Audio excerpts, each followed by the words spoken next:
Good evening. Welcome to my live this evening. I won't get started yet. I see that it's notifying viewers that I am live now. Okay. It's a special live tonight. I'm doing an interview for Wildfire Magazine. I'm one of their staff writers. I'm also their director for their social media content, etc., and social media design and that kind of thing. So this is a special one for me because Alta is a very close friend of mine now. She's written numerous books, and all I can say is it's going to be wonderful to have her here. We're just going to wait until some people come in and see what's going for what, and see who's here and who's not. Frida Breen Turner, good evening. How are you? Flamingo, nice to see you. Get to see you, my man. It's going to be a very pointed live. I will be introducing Alta H.Haffner, author and owner of Sakura Book Publishing, along with her husband Chuck. Remarkable lady. She just put out that book up there, South African Verses. It's the second anthology of South African anthology that I've contributed towards, and a bunch of extremely talented South African writers and poets. It's a great privilege to be in that book, that anthology. There'll be more to come. One of the big things that we've had is that we haven't got much in the line of South African anthologies for South African writers. It's normally I've had my work published in Wildfire Magazine. I've had it published in Open Skies, Inspired, practically all the publications. I've published my poetry, probably about 20 or 30 DPS magazine, all over the place, all over the world. And one thing we don't really have here is the ability to let our local people enjoy our poetry and our writing as well. But it's a very big thing in South Africa. It's a drawback of our current situation with poetry. Poetry is not dead, but it needs to be revived. And over my dead body will there be a kiss of death for poetry. Poetry is in the hearts and the minds of many, many people still, and it needs to be expressed. It needs to be put out there. It's still a very important form of literature. And if you think about it, nearly everything is based on poetry, or some poetic form at some stage. So I've invited Poe to come on as a guest. I'm just going to see here. There she is. There she is. Good evening. Hello. How are you? I'm good. How are you? I'm okay. All good. Getting admiring your book up here. Oh, wonderful. I love that. It's My lovely favorite to- colours these days. It is. Alta, we're going to be about half an hour to 45 minutes, if that's all right with you. I'm just going to run through a spiel, That's my whole fine. spiel with the guys. Like I said earlier, the reason for this is that I am doing a feature of you on Wildfire Magazine. I'm one of the staff writers for Wildfire, based in the US, and I'm also their social media project manager or director. Okay. So Okay. this will be put Wonderful. towards that, and also I want to put this out on TikTok. You guys need the exposure, and I would love to put that exposure out there for you, especially for you and that little baby up there. Our big baby. Our big baby, very much so. Yes. Alta, what I wanted to ask you is, can you tell me a little bit about yourself? Where you're from, who you are, a biography. What can you tell us about Alta H.Haffner? Who is she? Okay. You want the short version? No, carry on. The longer the better. Okay. So, so I did not get into writing from an early age. And And then I did at one stage as a teenager, and then my mom and my brother discovered it and laughed at it, and I was like, I'll never write again. No, that's really... And very short version of that discussion. And then many years later, my son's dad passed away, and a couple of months later, my dad passed away, and it was just, I didn't know where to put those emotions, and I started journaling and just writing my thoughts down and literally hiding my journals so no one would see it, ever, just writing it. And in 2017, I was moving house, and I came across these boxes that was full of these journals, and I started reading them, and I thought, well, maybe I'm old enough to really understand what this all meant and to put it together into poetry. They were very raw, and I didn't want the raw form to be out, and I just started getting a little bit creative. My first book, Evidence of Pain, and Inside My Soul, and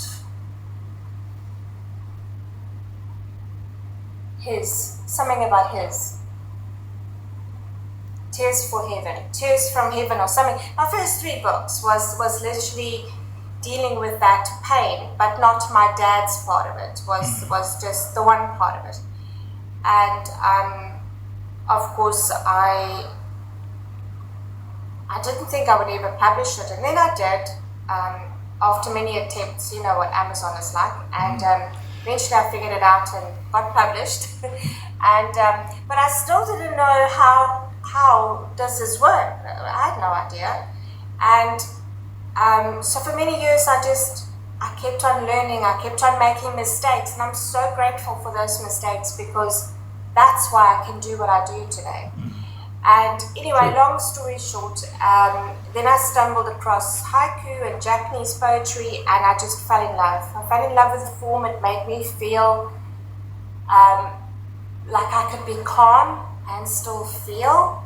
I didn't have to be expressing my hurt in a raw form, but in a reflective form. I could get into nature and see a river of tears as something completely different. It means so many different things to different people.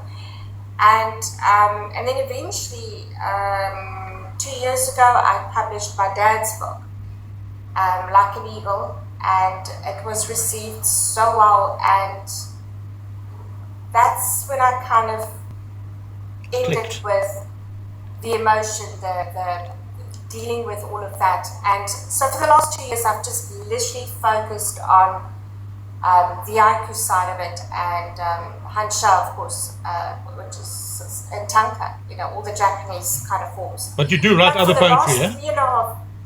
I do. I still do, but I don't like rhyming. I feel like I don't feel like I'm good enough for that, or it's just not my thing. I've read some of your work. Chuck loves rhyming, you love rhyming, Mervyn loves rhyming. It's just not, I did 1 or 2, but it's not me. We all have our thing, our little thing that we do. And so for the last 3.5 years, backtrack. So for 27 years, I was selling forklifts and in the forklift industry, corporate industry, for 27 years. And 3.5 years ago, because I was doing this part-time, and the publishing side was always like my little passion side hustle. And 3.5 years ago, I decided, that's it. I'm going to jump in, and I'm going to do this full time. I walked in, I resigned, and everyone was like, what the hell are you doing? And I said, I don't care anymore. This is what I want to do for the rest of my life. Yeah. And when Chuck and I got married, in fact, before we got married, he literally said, thank you. Chuck just said the book was called Letters to Him. Okay. And anyway, so when we were having discussions about the future and all of that, the plan was to live in Durban, close to the ocean, and this is what we will do. And here we are. It's the first time I see you with both of them in your hands. Yes. Yeah. You love it. I love it. You love it. Yeah. So this is what we do, and we also understand that. I don't know if you saw the post today, our next anthology, what it's called, and Yes. the reason behind it was explained a little bit at the launch. And I want to start 2025 with saying to the world, poetry is not dead. Thank you. Poetry is not dead, and we are going to prove that. We are going to prove that. Hallelujah. That's all I can say. It's brilliant. That's a brilliant idea to start the year off with. And I think the biggest thing about me is I like to start every conversation and every relationship with kindness. Mm-hmm. And that I know about you. That's just how I see the world. I see the world with kindness, and I cry, I weep at those who are unkind. That's appreciated. Now you're really the years that I've known you. That's how I know you as well. And it's been a pleasure to know you. Someone actually asked me the other day, how did we meet? And I was like, I can't remember. It feels like I've known Gavin all my life. I know it's not the case, but I cannot place where we act. How did we actually meet? Yes. I came across you on TikTok. On Facebook. Initially. First Facebook. And I approached you initially because my first 3 books that I published, 4 books, they weren't selling. And I was thinking about redoing the books. Okay. And from there, we that all went to the side burner and we became friends. And then it's developed from there over the last 2 years. And look, I went through a rough patch. You stopped helping everybody else, right? Exactly. And now it's your turn. Now it's my turn. I would like to. Thank you. No, that's how we met, and I think I was going through a rough patch, and you actually helped me through that rough patch. You helped me a lot, and I think that really connected the two of us. You made a hell of a difference, and if that is how you deal with your other authors, then you're going to go a hell of a long way in this industry, because you don't get that. You don't get that anymore. I like to believe that we don't look at just what we get out of it from a financial point or from a growth point. We look at the book. That's the most important thing for me, is the book. Focus. But I like to get to know the writer, the poet. What is the dream? But who is this poet? How do they want me to handle this? Because some get all fired up, and when they get to the finish line, there's either self-sabotaging or rejection of themselves, and they don't believe in themselves. So I get to know someone and I understand their journey, because not everyone is the same. And if I'm going to push somebody to just publish because I want to get the project done, then I need to step back and not do this, because this is very personal. Chuck often says to me, why do you cry? Why do you take this so personally? Yes, I take this personally. I read words and I cry, and I'm trying to send a review and I can't type. And I'm like voice noting an author and saying, I'm sorry, I can't contain myself. This is my review. I'm sorry there's tears involved, but this is how I feel about your book. And it's actually more appreciated because it's so authentically just, this is it. Yes. This is how I feel. I'm not going to sugarcoat it with some words and, you think about it and you, like James would say, marinate over it. And I love that word. We need to marinate over what we say, but I like for it to also just be so authentically just, there you go. Yes. That's how I feel. And have that cry with that author, and it's okay. It's okay to be that person. Yeah, that's something I've learned from you as well, is to let the emotions go and show them when you need to. Yeah. No, that's appreciated. Alta, I wanted to ask you as well, how many books have you published to date? I'll put you on the spot. I don't know. My son is here for a holiday at the moment, and he asked me that last night, and I said, I'm not trying to be braggy or cheeky. I honestly don't know. But I think Chuck has got a sort of a number, but it's a lot. Could you give me a maybe ballpark figure? I think on paperbacks it's probably, I think paperbacks is probably 40 something. Sure. And then some of those are anthologies, international anthologies. Some of those I've done with Chuck.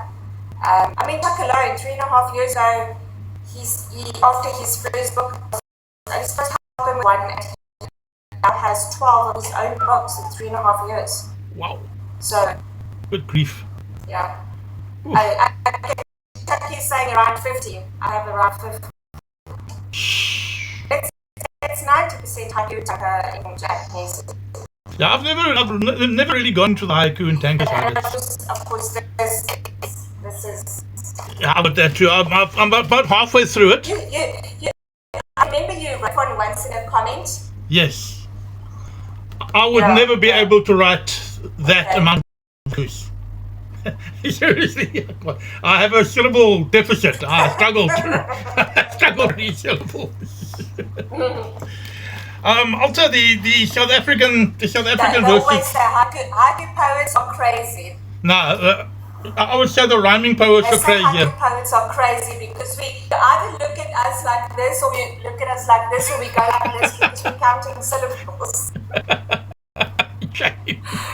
Okay, so I'm going to shush on you. You can say something. Where did this come from? Where did this book come from? What do you mean, where did it originate? What gave you the idea to do? Okay, so verses? Okay. So to be honest, Chuck has always wanted to do an anthology of South African children writing poems. Okay. But it's been such a hard thing to navigate because of the sensitivity around putting youngsters' names out there and stuff like that. So we decided to do an adult one first. And we are busy with looking at going to schools and offering this exact thing to children.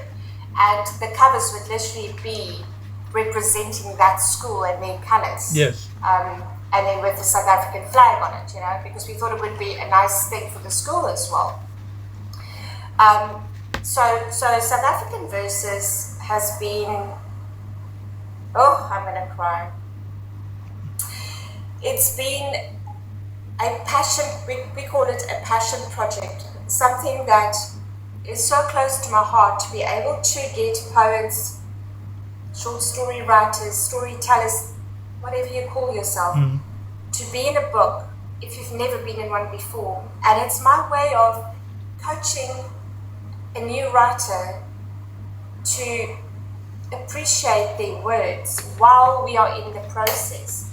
I'm at the background and they run things past me, and that's the part where I love inspiring them and saying, yes, this is nice, let's work on this, let's take this part out, And by the time they send the final product of what they want in the book, they're happy with it. Because they've now had a little bit of feedback and they feel that it's good enough. And it was never that it wasn't good enough for me. But I needed them to feel that they've been coached a little bit, and we are accepting of each other. It's a journey. You're not there to judge. So it's almost yes, it's almost like a writers' council thing. But council is not the word. It's like take you under my wing, and I'm not letting you go because you're coming with us. I'm not letting you go. You are good enough. So whatever you need me to help you with, let's do that. But I'm not letting go of you. And obviously it's been so well received. I can't say her name, and I feel bad, but it's a lot of, I can't do it. So I just call her Mama. We all call her the mother. I saw that. Yes. So she's a vendor lady, and we have a reading tree facility here, but today at the library, because we thought it was going to rain, we had a little storytelling workshop with her. She is an amazing children's storybook author, and she does these workshops and events all over the world, not just South South Africa. She's so well known. Anyway, so I handed her a copy of the anthology just before we started, and big kisses and hugs, and and about halfway through, she was still sitting with the book. I literally shared this photo in the group. She was still sitting with our book on her lap whilst doing the workshop. And then I said, Mama, you still have my book in your hand? And she's like, yes, we're family. And she just carried on, holding the book. And she said, she didn't read it obviously, but she was just looking, she goes, wow, there's so many different cultures in here. So I said, yes. She says, we are all family and this is what we want to see. And just to get that little bit of, well done, this is good, we need to see more of this from someone like her, who I respect with all my heart and soul, was so nice to see. And she was glancing and she kept on looking at Tamia, the 11-year-old. Yeah. And she kept on looking at that because she obviously caught her eye that, she obviously read a little bit about that. And then after, as I was leaving, she said to me, so are you going to do another one this year? So I'm like, absolutely, Mama, we'll do 5 if you want us to. We're going to do more. And it makes me understand that there is a need for that. There is. There is a need for poets to feel that they have a place that they can go to. And to be honest with you, especially South Africans, we'd have very little exposure here to any form of publication. I remember my first poem I ever published in one of the international magazines. I was gobsmacked that it was accepted. It was like something amazing to me. Hey, one of my poems is actually published. Yeah. And I know that feeling, and I think we South Africans, we don't really have that. And all I can say is thank you for bringing that home. And if the more we can do it, the better. And we're going to do much more. Yes. We need to get a lot of people pulled in and going along with this. And I think you guys are doing a remarkable job. Just a quick brief for all the people who have just come in. Thank you for coming in, for tuning in. This evening is Alta H.Haffner. We're doing an interview with Alta. She is along with her husband, the owner of Sakura Book Publishers in Durban, in South Africa. A remarkable lady. This interview, I will be doing a blog and a article for Wildfire Magazine in the US. To see this particular interview, you'll be able to read it in the Wildfire. If you get that copy, hi, then you will see it in there. Sorry, I'm saying hi to Kelly. No, it's cool. Go ahead. I see these familiar faces popping up on the side here. So you'll be able to see the interview with myself and Alta. It'll be a little bit more in depth than what we're talking about now, a little bit more serious. But basically, what is coming from this interview is what will be going into the article. There will be a biography on her. There will be photos, and that's basically a spread on Alta that I'll be doing for Wildfire. So if you guys want to jump in and purchase the book, it's really, really appreciated. And you can read the articles, not only my article, but articles from writers all over the world will be in Wildfire. But I'm very proud to be able to offer Alta as my offering for the quarterly. She is a remarkable lady, and she really, really deserves the recognition that she gets. I'm going to read quickly the introduction of the South African verses concerning Alta. Okay, what she has written here about Alta H.Haffner. I absolutely love it. Alta H.Haffner is a haiku poet whose work captures the essence of precious, fleeting moments with simplicity and depth. Born with a deep appreciation for the beauty of brevity, Alta's haiku poems reflect her keen observation of nature and her ability to evoke emotions in just a few short lines. Drawing inspiration from the ever-changing seasons, the delicate balance of the natural world, and the quiet whispers of every new dawn, Alta's haiku poems invite readers to slow down, pause, and appreciate the present moment. With a handful of syllables, she allows her readers to contemplate. Her passions will always be to inspire other writers to get their books published to an international audience. Those are her words. Further, I believe all writers should have a book with their name on it, which is a fantastic idea. I dreamt of it my entire life. I had to do it myself. Didn't quite work. Now I've asked Alta to publish my next book, so that'll be coming out pretty soon as well. But the Poetry Bible. But the Poetry Bible, yes. Don't go there. That Bible, the verses are getting more and more difficult. But we'll get there. We'll get there. The next thing I want to ask, a very simple question. Why poetry? Why specifically poetry? You could have gone into any direction. Never mind the tanka, the haikus, whatever, but specifically, why poetry? What was it that pulled you into the poetry idea? Okay, so when I relax and I read a novel, I fall asleep after the third page. Like me. I don't want anyone falling asleep reading my books. Okay. No, but honestly, okay, that's the joke part of it. But honestly, I have always loved poems. I've always loved,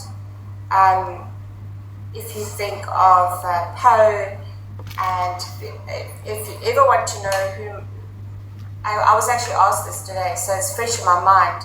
Elizabeth Barrett Browning, How Yes. Do I Love Thee, is my ultimate, apart from Poe and Wordsworth, Elizabeth Barrett Browning is someone that I've always read. Yes.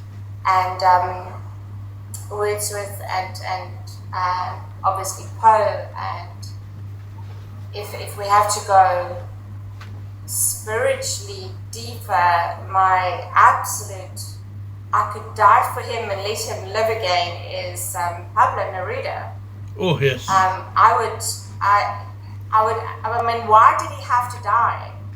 Why couldn't he wait for me to meet me first and then he could have died, you know? It's like, I listen to him, well, that's not him, it's his poetry, and on podcast, and it's just so sad that that kind of poetry is so far and in between these days. And it's because we don't hear them and we don't see them. They are out there. They are being written. But we need to get to them. So the more I think about it, the more exposure I give to new writers. I'm going to find the next Pablo Neruda. I'm going to find the next Elizabeth Barrett Browning. And that's what it's about. I get goosebumps because that is the ultimate goal here. So it's not just a passion, it's a personal mission. It's not about me. It's not, yes, it's not about me. It's about finding that next Pablo Neruda, and I can say, I can now die. Done it. May I ask you a question? And I love giving the exposure to others. I love supporting authors. It's my thing. It's like my son always says, it's your mojo. It's making you feel good. You found your mojo. It's your brain food because it makes me feel happy. Very few people get that, eh? Smile. Yeah. Very few people are privileged to have that situation. I just love supporting writing. Anybody that wants to write, and if you're passionate about writing, you're passionate about your books, believe me, I'm going to give you the same passion for your books, and I'm going to just go the extra mile for you. That's what it's about. Yeah. Oh, wonderful. I think that just about says it all. That's brilliant. Goals going forward. I think you've pretty much explained what your goals are. Okay, I think it's very clear. I don't think it could be, you can elucidate any more on that. We all can know exactly where you are and where you're from and where you're going, and that's wonderful. Very few people have the privilege or the ability to see their future like you have. And you've made your own future, basically, and you're making your own future and other people's futures. I am very clear about it. I will continue to show up for my dreams. And my dream is my ikigai. And my ikigai is to make other people's dreams come true. So Beautiful. In the whole, I'm showing up for my dreams. Beautiful. And in ikigai, I'm showing up for everybody's dreams. So that's absolutely brilliant. I wake up to see smiles and allow people to say, this is my book, you know. And whilst doing that, Gavin, if there's one thing there's an Afrikaans saying, which I won't say now, but it's like, there's nothing that irritates me more than someone not supporting another author. You cannot say you love poetry, but you only want your books to be sold. You have to read other poets. You have to purchase other poets. You have to. You know, you have to share their work. You have to talk about their work too. But if you want to sell your books, sell somebody else's. That's it. I agree with you. Others. I fully agree with you. And do what you can to help that person sell the next book. Selfless person. Let's shine some stars there and some lights, and you know. That's I think that's very important. That's what's important. Yeah, I think that's very important. Poets cannot stand in isolation. It can't work. No. We are people. We can't be on our own. We may be totally nuts. We may be totally crazy, but there are limitations on the isolation we impose on ourselves. And yes, I think we love the solace, but we also love the connections. Exactly. It's like a bit of a quandary at times, but that's a reality, very much so. That's a massive reality. Yeah, absolutely. I would be happy not to deal with human beings at all, but when it comes to my poetry, I've got to share it. It's got to go out there. Okay, that's why I allow. Absolutely. No, that limitations. Thank you, Kelly. I've just commented on limitations. There's a drive to go beyond our limits. We're connecting with people. We have this inherent drive not to be liked. I wouldn't say it's to be liked. It's for someone to respect your thought and your process. That's it. What's coming from here? What's coming from here? Correct. Yes. Okay. Allow me to say what's here. Exactly. And not only allow me, but listen to me. Yeah. Listen to me. Yes. Hear me. Exactly. Hear me. I must tell you this. I'm not going to name names, but I must tell you this. And I only told Chuck about it yesterday, and I had to cry all over again. You know me, I'm a crybaby about things, but special moments I cry about them for days. So at the launch, there was a lady who wasn't in the book, but I have seen how she's been supportive. All our events, she's been very incredibly supportive of others. And right towards the end, I walked up to her and I gave her a copy, and I said, "This is yours." And she started crying, and I said, "I see you." And oh my God, it was snoetetrane, it was just too much. She was so overwhelmed, and she said, "I didn't think anyone did." I said, "I've been seeing you, and I want to tell you today that I appreciate you." And that is not even someone that's a writer. That is someone supporting a writer because they know how important this is for that writer. That is. And we mustn't forget those. I'm lucky because both Chuck and I are writers, and we go crazy. We can do a whole 16 hours of just writing. But we also have to say thank you to those who support us when they are not writers. Yeah. For those who understand that, you know, we need to talk about our book 10 times because we're trying to figure it out, and, you know. And I want to encourage all writers to allow their partners to also say, "Can I have some of your time?" Because it's very consuming when you're writing a book. That's what it really comes down to, I think, is that you're giving up your time for something greater than you in the long run. I mean, the words are greater than us. It's not about us, it's about the words. It's about the emotions, it's about the thought, it's about the process. So I actually get everything you're saying there. It's actually very important. I wanted to check. There's one. It's still a lonely thing, but you know, when there's a bit of communication and you take a step back sometimes, it actually makes you look at it a little bit differently again, and I find that you have brand new ideas when you just step back for a moment Right. go forward again. Now, that stepping back is important. Yeah. Next question. Okay.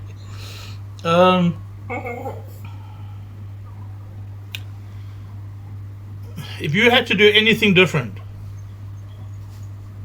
in the whole process, from beginning, your entire life till now, coming back to the point where you are now, what would you have done differently?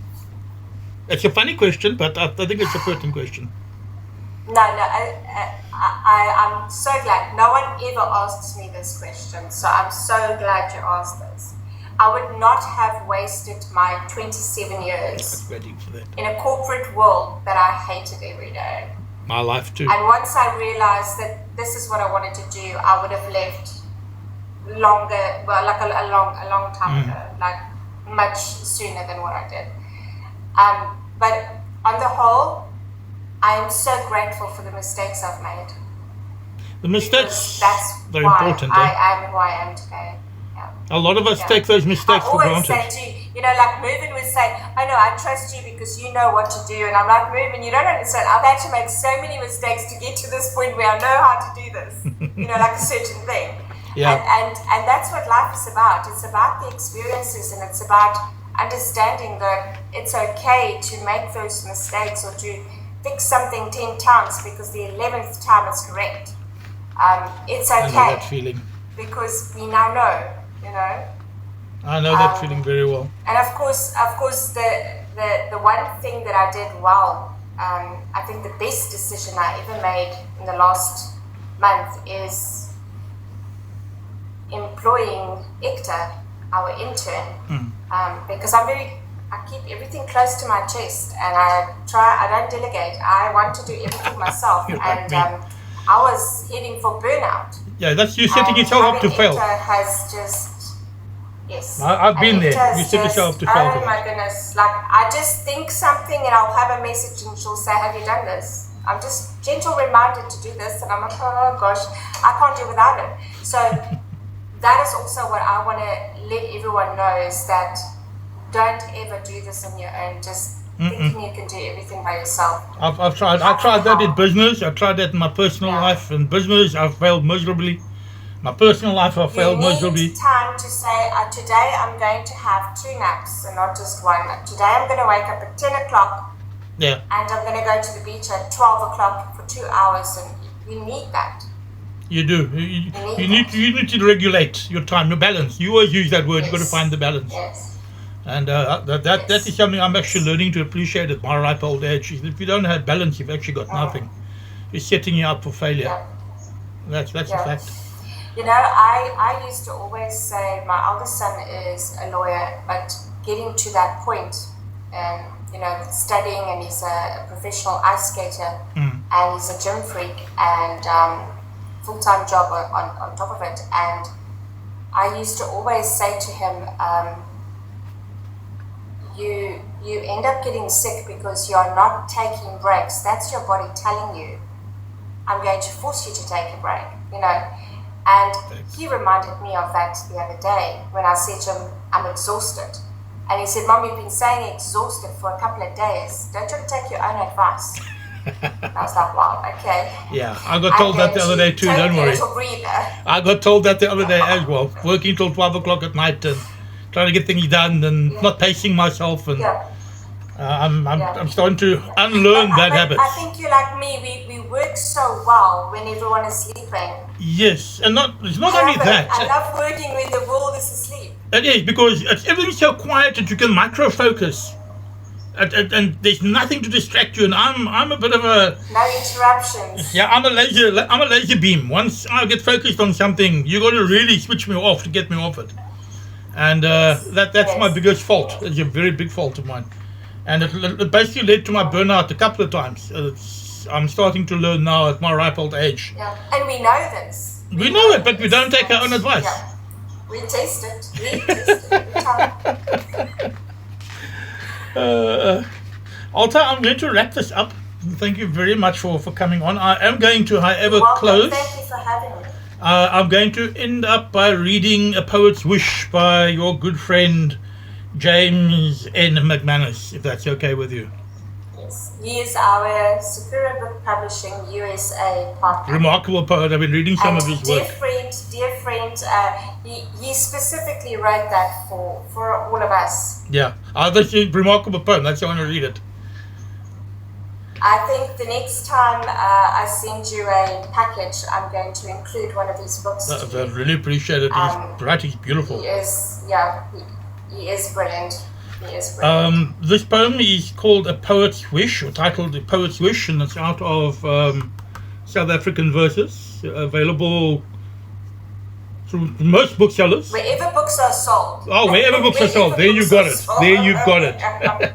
That means Amazon, Barnes & Noble, everywhere. Everywhere. Okay, so if you are local and shipping is a problem, you can give me a drop, or drop me a message, or drop Alta a message. You can find her on Facebook. If you need to get hold of her, I will also connect you with her to get a copy locally. I know the deliveries in South Africa from Amazon and some of the others are horrifically expensive, so it has been a big reason why. We do distribute them from here as well, so Brilliant. We have the copies, the physical There copies, you have and it. we ship them all over South Africa. There you have it. Okay, so get your copy. Okay, and I'm going to read quickly A Poet's Wish by James N. McManus. Is he from USA or UK? Yeah, he's from the USA, Rhode Island. Yeah, Rhode Island, Rhode USA. Island, yeah. If I could have only one wish in this dwindling time that has slipped away from this old soul of mine, it would be to turn back the hands of our clock's time. If I could have discovered you sooner, I would have been able to feel your presence just a little longer, or a little bit longer, and experience the consequences that your spirit provokes. If I could have only known on that day, the day you captured this old poet's words, conveyed through an impassioned spirit, if I could have only known how much I would have come to adore you, to understand how much your presence would replace this dark void deep inside my soul, a place that has now become reserved only for the diversity of a great nation. Suppose I could have only understood at that time how your presence would keep the spirit of mine alive. I have come to know through time that you have always been destined to be part of the story of mine. For you see, if I had only known, I would have turned back those clock's hands of time to tell you that I will forever reserve a special place in my heart for the culturally rich, diverse people of the Rainbow Nation.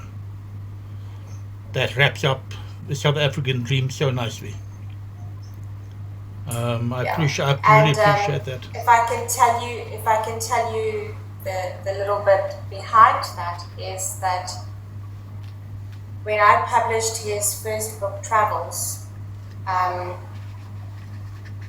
it was a wonderful journey that we went through, and we became incredible friends.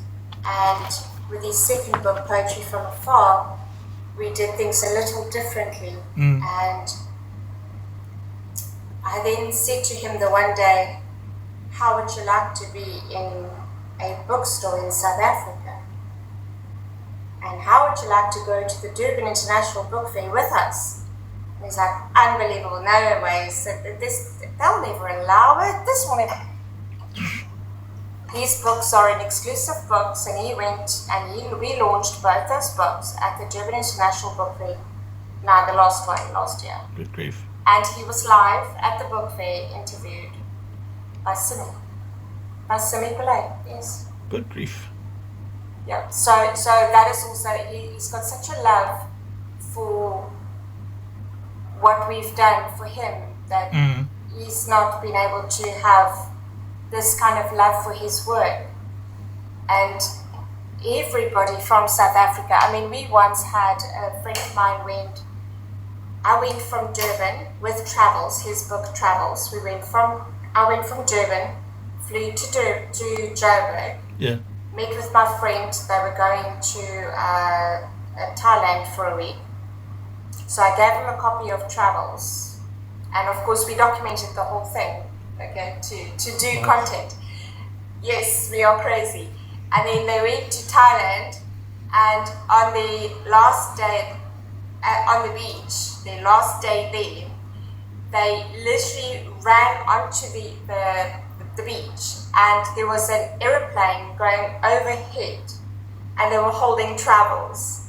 Perfect, you know? Couldn't have got we better. sent it to James, and we sent it to James, and we're like, we did it, we got the perfect shot. It took us a week, but we got the perfect shot. And he was like, I don't believe you. How do you do this? This is photoshopped. I'm like, okay, I can show you different angles. I can even show you a video that this is not photoshopped. And he was like dumbstruck. And I said, well, that's what you wanted. You got it. This is what we did. Good grief. You know, so nothing is impossible. Nothing. I will never ever be told anything is impossible. And Ever. everything in its Ever time. again. Everything in its time, it will come. Absolutely. It will come. Well, yeah. Alta, thank you very So, much. yeah,